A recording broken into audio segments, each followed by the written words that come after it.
Welcome to the first arm wrestling workout that I'm going to be posting on this channel. And not only first arm wrestling workout, but first arm wrestling workout of 2025, folks. So here I am starting off with barbell back rows. That's literally not what it's called. Barbell rows for the back, because I feel it's very important to have strong back, especially when you're trying to initiate some back pressure. So you're hitting the latissimus, you're hitting the traps, you're literally hitting everything. Biggest bang for your buck exercise that you can possibly be doing for back, honestly. This is the only movement I'm doing for my back at the moment, because everything is about to become a lot more specialized in the arm wrestling department, as you'll be seeing in this video. As you see here, I started at a weight which will be 165, nothing too crazy at all. I'm keeping the reps high, and my intention is throughout the entire program, gradually throughout the weeks, I'm going to be increasing the intensity or increasing the weights, which will mean that the reps will get lower, volume will get lower, but the intensity will be higher. So, yep, as you can see me here. And one thing to note is that on my barbell rows, I'm always making sure that even when I hit failure, I still try to get a few more partials out of it. So I'm kind of training this like a bodybuilder, if you think about it, 'cause that's what the bodybuilders nowadays like to do. They like to do a lot of partials. Once they've hit failure, can no longer complete the full range of motion. Especially when with barbell rows, you can't actually, you're much weaker when the bar is reaching your stomach versus when it's lower around your knees, as you can see here, which is why you can definitely milk out a few more reps with the rows. And moving on to now the arm wrestling part of the workout is the pronation curls.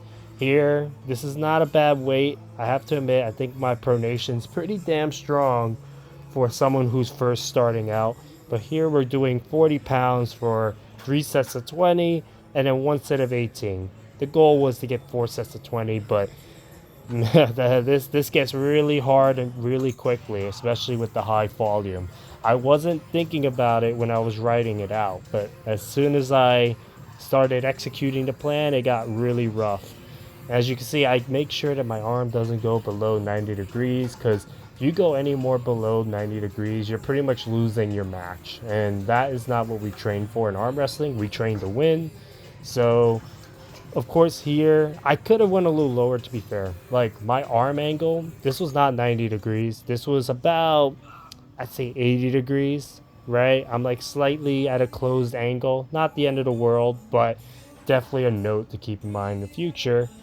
But yeah, the goal here is just to make sure that you're pronating, you're basically rotating your palm down to the floor as you are curling simultaneously, which will, I believe, I'm not the most experienced in arm wrestling yet, but I believe this will work on my back pressure, which is just your ability to keep your opponent's arm and hand on your side of the table, meaning you'll be stronger and able to execute movements on them rather than they will be. But yeah, this is just a bunch of pronation, as you can see here.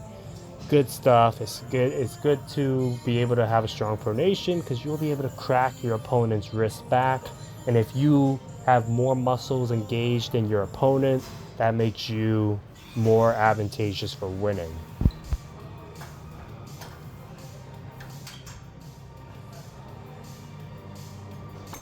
And here now we're getting a little fancy with it. We also have a 3-inch cupping tool that we will be using for our wrist curls. Unfortunately, my chin only goes up to 90 pounds, and I've already done 12 reps. So I've basically maxed out the dumbbells at my gym, which is unfortunate. So now I resort to using the cables with a 3-inch cupping handle at the same time. And you can see I kind of orient myself where the hardest part of the lift is actually between neutral and curled.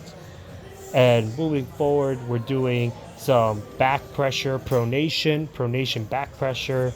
Essentially, the goal is to keep my hand pronated while I use a heavier weight than I can technically handle.